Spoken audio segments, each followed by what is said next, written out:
Bakunzi w'ikiganiro igihe c'impemburo ndabaramukije amahoro ya Kristo. Ijambo dusanga mu gitabo ca Ezira igice ca 10 umurongo w'9 gushika umurongo wa 12.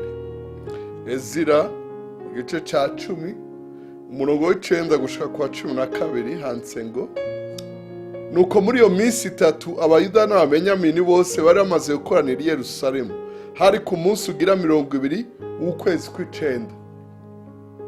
Abantu bose bagandagaza ku kibuga imbere y'ingoro y'Imana, bahindishwa agashitsi n'ivyo, kandi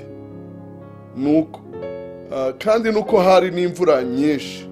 Maze Ezira umuhereza arahaguruka arababarira ati: mwaracumuye, mwabira abagore b'abanyamahangakazi, mwongereza Abisirayeli icaha. None nimwaturire Uhoraho Imana basokuruza ivyo, mukora ivyo igomba, mwitandukanye n'amahanga yo mu bihugu n'abagore b'abanyamahangakazi. Nuko ikoraniro ryose bamwishura n'ijwi rirenga bati: ico tugezeko nico twemeye gukora. Imana ishimirwe ijambo ryayo. Usomye iki gice urabona impanuro Ezira yari yabahaye bivuye ku vyo yasomye. Abantu bitahura ko bacumuye, bakoze ibitajanye n'ivyagezwe vy'Uhoraho. Niho aya majambo ava.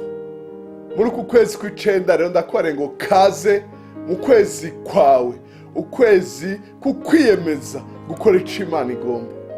Oh haleluya!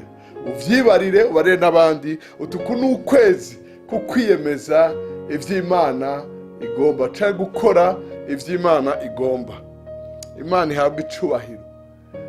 Hariho umugisha gukora ivy'Imana igomba, kuko hari amasezerano menshi avuga ngo nta ciza na kimwe azokwima abagenda batunganye. Nimwamunezeza, nimwamuhimbara, nta kabuza azoduha igihugu yasezeranye. Uwo ni Yosuwa. Nta ciza na kimwe azokwima abagenda batunganye. Abagenda batunganye n'abakora ivy'Imana igomba. Uku kwezi rero wiyemeze gukora ivy'Imana igomba.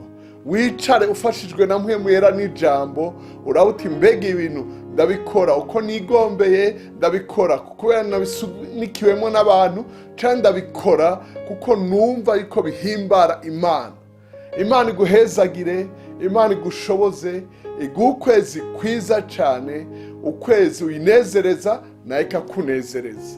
Ukora ivyo igomba, nayo iragukorera vya bindi wayisavye, vya bindi yitezeko, kuko ni Imana itabesha, ni Imana idahemuka, ni Imana itivuguruza, ni Imana igirira neza abayo. Nkuko mu ijambo ryavuga ngo nukuri hariho impera y'abagororotsi. Abagororotsi n'abantu biyemeza gukora, guhagarara nkuko Imana igomba. Mu Congereza bavuga ngo righteousness canke right standing, guhagarara nkuko ijambo rivuga, nkuko Imana igomba. Ndakwifurije ukwezi kwiza, uzugira intahe zaho wihanye, kandi ukabona n'Imana ishitsa ivyo yagusezeraniye. Urakoze, uragahezagirwa we n'abawe mu vyawe aho uri hose. Amen kandi amen.